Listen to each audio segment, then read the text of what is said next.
No niin, ja tänään meillä haastattelussa viime kauden Atlantiksen tuulen nopea hyökkääjä Jere Malolo. Jere, mitkä on fiilikset? Kiitos. Fiilikset on aivan loistavat tällä hetkellä. Mä oon tosi hyvällä mielellä lähtenyt nyt lomalle tosta, kun sarja on päättynyt. Ja itse asiassa mahtavat fiilikset on tällä hetkellä. Okei, oot Atlantissa nostanut jotain pieniä palkkasekkejä jäbälle, uudet kuteet, kaikki. Joo, tosissaan joo, niin kuin näkyy, että kyllä niin kuin se Fygy on se kova juttu nyt tässä ollut. Atlantissa on niin kuin tosissaan niin kuin tarina, mulla on aika huikeitakin numeroita. Mutta mä en ole ihan varma tosta, että ihan muualtakin on myös tarjouksia tullut, että mä kyllä harkitsen asiaa vielä. Okei, minkälaisista tarjouksista nyt puhutaan siis? Nyt puhutaan ihan niinku vähän kaiken näköisistä itse asiassa. Fudiksen puolelta ihan pelaajana tullut tarjouksia tuolta Amsterdamista, Ajaxista, että Ajax olisi kiinnostunut, kun tosissaan toi Teke Tainio ei nyt ole tehnyt siellä mitään ja semmoista. Anteeksi.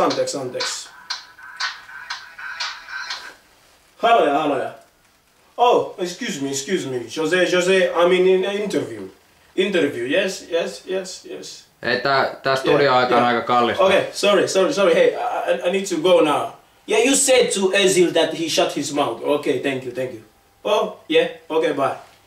Joo, tosissaan anteeksi, siinä soitti toi Jose Mourinho, loistava kaveri. Ollaan juteltu tässä paljon ja niinku, anteeksi, tosissaan jatketaan ihmeessä. Okei, elikkä Mourinho soitteli ja kuultiin, että Özilistä oli jotain puhetta, niin mitäs tää juttu nyt oli? No tää juttu on se, että niin kuin sanoin, että on muitakin tarjouksia tullut, että valmentajaksi mut on haluttu kans Rellu Real Madridin, niin kuin tiedätte, suuri seura, mut niinku en mä tiedä, mä en ole itse nyt niinku ihan varma, että onko se nyt oikea homma meikälle, kun mä kumminkin menossa pelaa vielä niinku ensi kaudella sinne Ajaxiin ja tälleen, että onko se nyt oikein mulle, kun mä oon vasta vielä niinku 19, kumminkin nuori, kova lupaus. Niin kuin tiedätte, tuulen nopea Jeremi kutsutaan täällä pohjoisessa päin ja mun pitää miettiä asiaa, joo. Okei, eli siis sä myönnät, että sulla on sopimus tehty jo Ajaxin kanssa?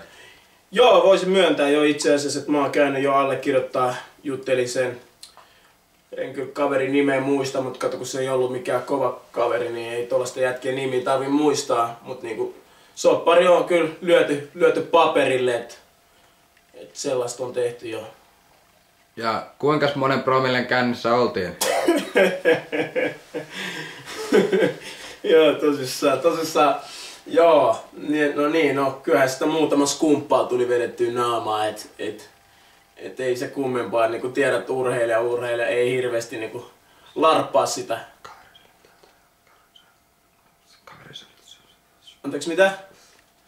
Me tulee nyt ylempää tulee merkkejä, että jätkä ei puhu ihan totta. Onko näin? Atlantis ei ole kuulemma maksanut mitään eikä siirtopapereita ole luvassa. Ai jaa. Ai homma on näin niinku. Mitä perkeleä. Hei, mun pitää soittaa mun agentille. Ota nyt hetki.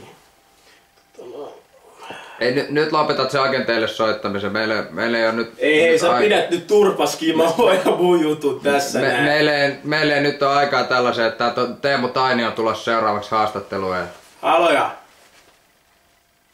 Yes, it's Jeremy. What is this? I heard that Atlantis is giving me crap. What?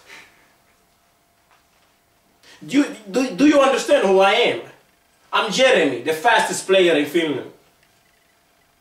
Fuck you. I say fuck you. You don't know nothing. I'll do my thing by my own. Toini olisi nyt tulossa sinne. You understand? Toini olisi tulossa sinne. Shut the fuck up. Ei, se on nyt niin, että susta ei olla kiinnostuneita, että tää on ihan roskaa jätkä. Tämähän on päihdevapaa paikka, että päihdevapaa paikka. Hei. Tää on ihan roskaa.